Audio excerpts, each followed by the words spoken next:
Hi guys, welcome back to my channel. मैं सुजाता जौहरी आप लोगों का अपने यूट्यूब चैनल पे स्वागत करती हूँ। तो प्लीज़ आप लोग मेरे चैनल पे बने रहिएगा और चैनल को लाइक एवं सब्सक्राइब कर दीजिएगा। बेल आइकन बटन को प्रेस कर दीजिएगा ताकि मेरा नोटिफिकेशन आप लोगों तक पहुँच सके। तो आइए आज हम जानते हैं कि बृहस्पतिवार का व्रत का उद्यापन कैसे करना चाहिए। तो उद्यापन करने के लिए हमें बृहस्पतिवार के दिन पूजा करनी होती है। तो पूजा करने के लिए जैसे आप प्रत्येक बृहस्पतिवार को पूजा करती हैं, जैसे कि आप जितना भी मन्नत मानी है या फिर ऐसे ही कर रही हैं, तो उद्यापन करने के लिए हमें कार्तिक, अगहन या फिर माघ के महीने में उद्यापन करना चाहिए। तो हमें प्रतिदिन जैसे कि हम लोग पूजा करते हैं बृहस्पतिवार का पूजा, मतलब जिस जिस तरह से आप करती हैं उस तरह से ही हमें उस दिन भी पूजा करना है। और पूजा करने के बाद से आज बृहस्पतिवार के दिन जिस दिन उद्यापन करना है उस दिन कुछ मतलब ख़ास होता है, जैसे कि पंडित जी को देने के लिए पीला कपड़ा और 1.25 मीटर ले लीजिए, या तो एक गमछा ले लीजिए या फिर ब्लाउज पीस ले लीजिए। कुछ भी पीला कपड़ा होना चाहिए और पीला कपड़ा होना चाहिए। लड्डू 1.25 1.25 किलो आप अपने सामर्थ्य अनुसार जितना भी ले सकते हैं उतना ले लीजिए। और फिर केला ले लेना है। केला आप 1 दर्जन, आधा दर्जन, जो आपकी सामर्थ्य हो उस हिसाब से आप केला ले लीजिए। और थोड़े सा चने का दाल और गुड़, ये भी हमें दान करना होता है कि विष्णु भगवान को भोग। तो चने का दाल और गुड़ और मुनक्का, ये 3 चीज़ ही उन्हें विष्णु भगवान को भोग लगता है। तो इसलिए इन चीज़ों का जिस चीज़ का भी मतलब पूजा में यूज होता है वो चीज़ हमें दान करना होता है।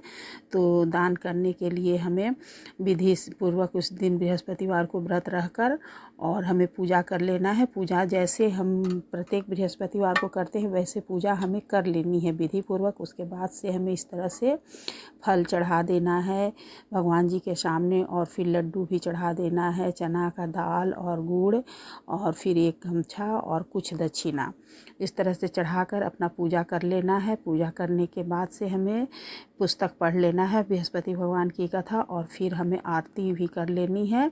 तो जब पूजा हमारा संपूर्ण हो जाए, आप चाहे तो आप पंडित जी को बुलाकर भी पूजा करवा सकती हैं, और नहीं तो आप साधारण विधि से अपने से भी पूजा करके और इस तरह से सारे सामग्री लेकर के भगवान जी को अर्पित करके उसके बाद से हमें पंडित जी को दान कर देना होता है। पंडित जी को जो दान करना के लिए सामान है उसे हमें चढ़ाना है, और जो आप प्रसाद रूप में बांटना है वो आप अलग से चढ़ाइए। मतलब जो पंडित जी के लिए चढ़ाई उसमें से आप अपने नहीं खा सकती हैं। तो इस तरह से हमें पूजा कर देना है। पूजा करने के बाद हमें उस दिन प्रत्येक बृहस्पतिवार को तो हवन अगर ना भी करती हूँ तो, लेकिन जिस दिन उद्यापन करना है उस दिन हमें हवन करना ज़रूरी होता है। तो इस तरह से हमें हवन भी कर लेना है, और करने के बाद से हमें जो भी सामग्री हम चढ़ाए हैं उसे हमें उठा लेना है, और उठा करके हमें पंडित जी को दान कर देना है। इस तरह से हमारा व्रत पूरा हो जाता है, उद्यापन हमारा पूरा हो जाता है। तो जो विष्णु भगवान के आगे में जो लोटे में जल चढ़ता है वो जल आप ले जाकर केले के पेड़ में डाल दीजिए, और या तो आप केले के पेड़ के नीचे ही विष्णु भगवान का फ़ोटो रख के पूजा करती हैं तो फिर आप वहीं पे जल डाल के उसके बाद पूजा करिए। मतलब बहुत सा विधि है, सब लोग अलग अलग विधि से करते हैं। तो आप लोग भी जो विधि आप लोग के पास होगा, जैसे आता होगा वैसे करिएगा। और अगर हमारा विधि भी आप लोगों को पसंद आए तो प्लीज़ लाइक एवं कमेंट कर दीजिएगा। तो इस तरह से हमें बृहस्पतिवार व्रत का उद्यापन करना चाहिए। तो प्लीज़ कमेंट करके बताइएगा कि हमारा वीडियो आप लोग को कैसा लगा। मैं बहुत साधारण विधि से पूजा की हूँ और साधारण विधि से उद्यापन की हूँ।